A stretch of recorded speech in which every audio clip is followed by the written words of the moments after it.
Hello friends, welcome to Rishi medical education. आज अपन बात करेंगे embryological development of nervous system कि जो एम्ब्रियो जो होता है प्रेगनेंसी के अंदर, उसके अंदर नर्वस सिस्टम का डेवलपमेंट कब और कैसे होता है। सबसे पहले बात करें कि जो एम्ब्रियोलॉजी जो होता है उसके अंदर मेनली जो नर्वस सिस्टम जो बनता है वो मेनली किससे बनता है, एक्टोडर्म से बनता है। मेनली बात करें कि एक्टोडर्म, मेसोडर्म और एंडोडर्म जो होता है, इसको अपन एक फ्लो डायग्राम के अंदर देखेंगे कि मेनली वहाँ पे 3 लेयर देखने को मिलती है। सबसे पहले आती है एक्टोडर्म, फिर आती है मेसोडर्म, फिर आती है एंडोडर्म। अब जो मेनली बात करें कि जो एक्टोडर्म वाली जो लेयर होती है उसके ऊपर मेनली न्यूक्लियर प्लेट प्रेजेंट होती है। अब जो एम्ब्रियोनिक लाइफ के अंदर क्या होता है कि जो न्यूक्लियर प्लेट जो होती है वो डिसेंड कर देती है किसके अंदर, एक्टोडर्म के अंदर।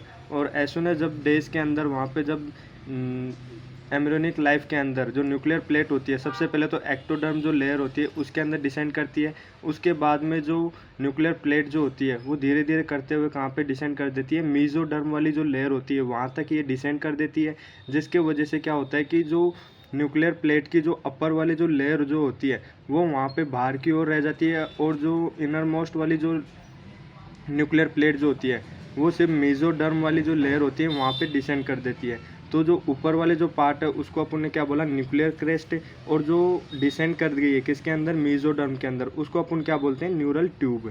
अब इसको अपन देखते हैं कि न्यूरल ट्यूब के अंदर होता क्या है, कि जो एक न्यूरल ट्यूब डिफेक्ट जो होती है उसके अंदर होता क्या है।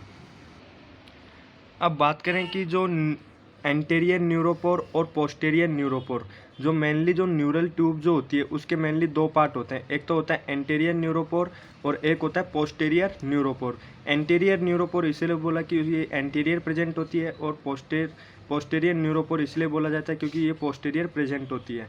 अब जो एंटेरियर न्यूरोपोर जो होती है ये क्लोज हो जाती है कौन से टाइम पे, 24th डे के अंदर। जो एम्ब्रियोनिक का जो 24th डे जो होता है, मतलब कि मिड ऑफ 4th वीक, जिसके अंदर ये क्लोज हो जाती है। कौन सी, एंटेरियर न्यूरोपोर। अगर ये एंटेरियर न्यूरोपोर वहाँ पे क्लोज नहीं होती तो उसके वजह से वहाँ पे एक दिक्कत देखने को मिलती है, एबनॉर्मलिटी, जो बोलते हैं एनसिफेली। जिसके अंदर क्या होता है कि जो एम्ब्रियोनिक जो होता है प्रेगनेंसी के अंदर, उसका जो बच्चे का जो हेड वाला जो रीजन होता है वो वहाँ पे उसका प्रॉपर नहीं बनता है, जिसके वजह से उसके अंदर जो ब्रेन होता है वो वहाँ पे अब्सेंट होता है। और एक होता है फिर पोस्टेरियर न्यूरोपोर। पोस्टेरियर न्यूरोपोर जो होता है उसके अंदर मेनली क्लोज हो जाता है कौन से, 28 डे के अंदर, मतलब कि एंड ऑफ 4th वीक।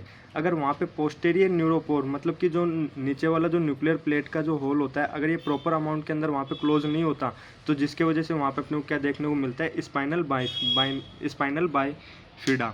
उसके बाद हम बात करते हैं कि जो एनेफिलिस जो होता है ये most dangerous neural tube defect होता है। न्यूरल ट्यूब डिफेक्ट का मतलब ये होता है कि जो ट्यूब जो होती है उसके अंदर अगर एंटीरियर पोर्शन वहाँ पे क्लोज नहीं होता है तो जिसके वजह से वहाँ पे क्या देखने को मिलता है, एनसिफेली।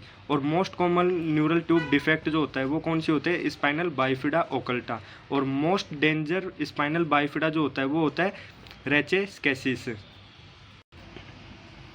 बात करें कि एम्ब्रियोलॉजिकल के अंदर नर्वस सिस्टम जो होता है वो अभी बात की थी कि जो एक्टोडर्म से होती है, जो अपर मोस्ट लेयर जो होती है उससे वहाँ पे स्पाइनल कोड, या फिर बोल सकते हैं कि जो नर्वस सिस्टम का जो होता है सीएनएस और पीएनएस का वहाँ पे डेवलपमेंट होता है। फिर जो एक्टोडर्म जो होता है उसके अंदर मेनली न्यूरल प्लेट बनती है। अब जो न्यूरल प्लेट जो होती है उसके मेनली 2 पार्ट होते हैं, जो अपने डायग्राम के अंदर देखा था कि जो न्यूरल क्रेस्ट और न्यूरल ट्यूब, ये एक तरह से वहाँ पे 2 फॉर्म के अंदर अपने को प्रेजेंट होती है। डायग्राम के अंदर आप देख सकते हो। अब बात करते हैं न्यूरल क्रेस्ट। अब जो न्यूरल क्रेस्ट जो होता है वो पीएनएस का पार्ट होता है, मतलब पेरिफेरल नर्वस सिस्टम। और उसके बाद में आता है ऑल नर्वस सिस्टम एक्सेप्ट कि जो पीएनएस जो होता है उसके अंदर अपने को ऑल नर्व्स इंक्लूड करते हैं एक्सेप्ट ऑप्टिक नर्व, क्योंकि जो ऑप्टिक नर्व जो होती है वो एक तरह से वहाँ पे सीएनएस का पार्ट होता है, मतलब न्यूरल ट्यूब के अंदर उसको इंक्लूड किया गया है। उसके बाद में आता है न्यूरोग्लियल सेल ऑफ पीएनएस। अब जो न्यूरोग्लियल सेल्स जो होते हैं उसके अंदर मेनली 2 सेल्स आते हैं, एक तो होता है स्वान सेल और एक होता है सैटेलाइट सेल।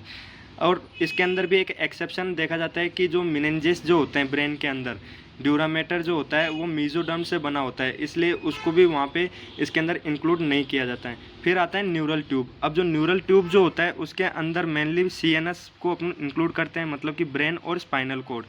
और इसके अंदर मेनली एक एक्सेप्शन देखा गया है कि माइक्रोगीलिया जो होता है वो मेसोडर्म से ओरिजिन होता है, इसलिए इसको भी एक एक्सेप्शन के अंदर देखा गया है। फिर आता है ऑप्टिक नर्व और रेटाइना।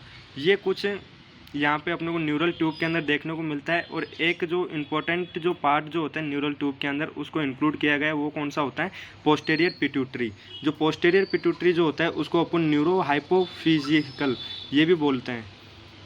ये कुछ अपने को एम्ब्रियोलॉजिकल के अंदर नर्वस सिस्टम का डेवलपमेंट देखा है कि जो एम्ब्रियोलॉजी जो होता है, एम्ब्रियो जो होता है उसके अंदर वहाँ पे नर्वस सिस्टम कब डेवलप्ड होता है। मेनली जो 24 और 28 डेज जो होता है प्रेगनेंसी का, उसके अंदर नर्वस सिस्टम बच्चे के अंदर वहाँ पे डेवलपमेंट होने स्टार्ट हो जाता है, मतलब कि जो एक्टोडर्म से वहाँ पे बनना स्टार्ट हो जाता है।